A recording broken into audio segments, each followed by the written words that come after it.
చూడండి, చాలా అద్భుతమైన పూలు కట్టాను నేను.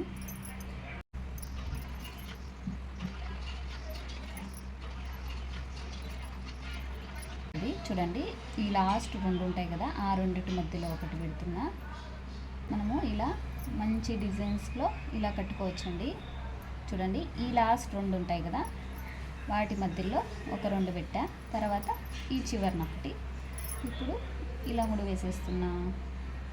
చూడండి, ఒక రెండు ఉన్నాయి కదా, ఈ రెండిటి మధ్యలో లాస్ట్ రెండిటి మధ్యలో, తర్వాత ఈ రెండు మధ్యలో వదిలేసి ఈ లాస్ట్ రెండు ఉంటాయి కదా, వాటి రెండింటి మధ్యలో ఒకటి ఇలా పెట్టుకోవాలి. తర్వాత ఈ చివర్లో ఒకటి పెట్టుకొని ఇలా గట్టిగా వేసుకున్నామంటే ముడి పడుతుంది. బాగా గమనించండి, ఇవి రెండే ఉన్నాయి కదా, వీటి రెండింటి మధ్యలో పెడుతున్నా. తర్వాత మళ్ళీ చూడండి, ఆ రెండు మధ్యలో వదిలేసా, మళ్ళీ ఈ రెండింటి మధ్యలో పెడుతున్నా.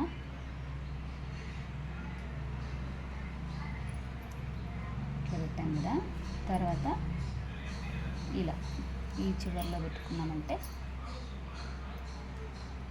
అంతే. చూడండి, చాలా అందమైన డిజైన్.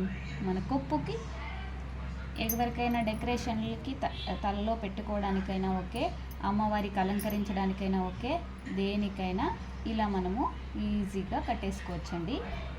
చాలా అద్భుతంగా ఉంటుంది.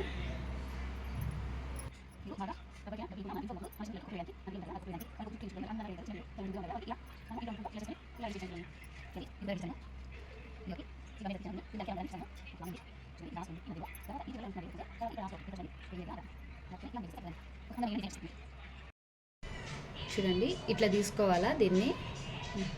ఇదొక వరుస, ఇదొక వరుస, ఇదొక మూడు వరుసలు వస్తుంది. ఈ మూడు వరుసల్ని ఇట్లా ముడి వేసుకోవాలా. ఇప్పుడు చూడండి, ఒక్కొక్కటి సపరేటు, ఇది సపరేటు, అది సపరేటు, ఇట్లా మూడు భాగాలు చేసుకున్న తర్వాత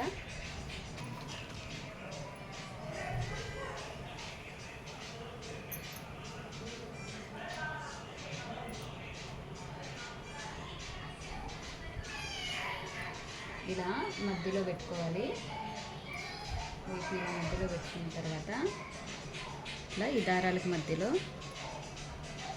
తర్వాత ఇంకొక పువ్వు వచ్చి ఈ చివరిలో ఇలా ఇటు చూడండి, ఈ చివరిలో ఇలా పెట్టుకున్న తర్వాత దీన్ని మనము ముందుగా పెట్టుకుంటాం కదా, ఆ దారాన్ని ఇట్లా లాగేస్తుంది. చూడండి, మూడు వరుసలు వస్తాయి. ఇలా ఇంకా పెడతాను చూడండి. దో ఇలా ఒకటి, ఇక్కడ ఒకటి, రెండైనయా.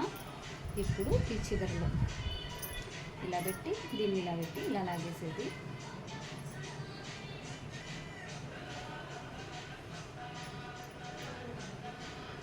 అంతే అండి, చాలా ఈజీ ఇది.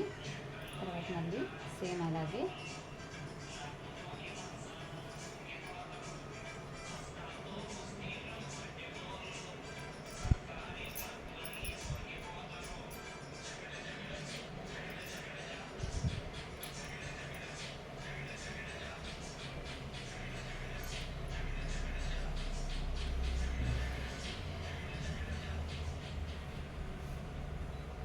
ఇంతేంటి మొత్తం ఇలా కట్టేసుకోవాలి.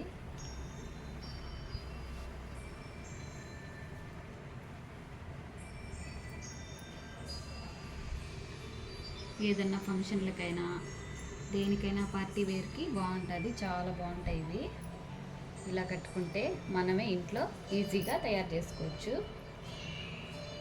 షాపు వాళ్ళకి ఇచ్చేదానికంటే మనకు నచ్చినట్లుగా మనం డిజైన్ చేసుకోవచ్చు దీన్ని. చూసారు కదండి, మాల ఎలా కట్టాలో ఎంతో సింపుల్గా ఈజీగా అయిపోయింది ఈ మాల కట్టడం.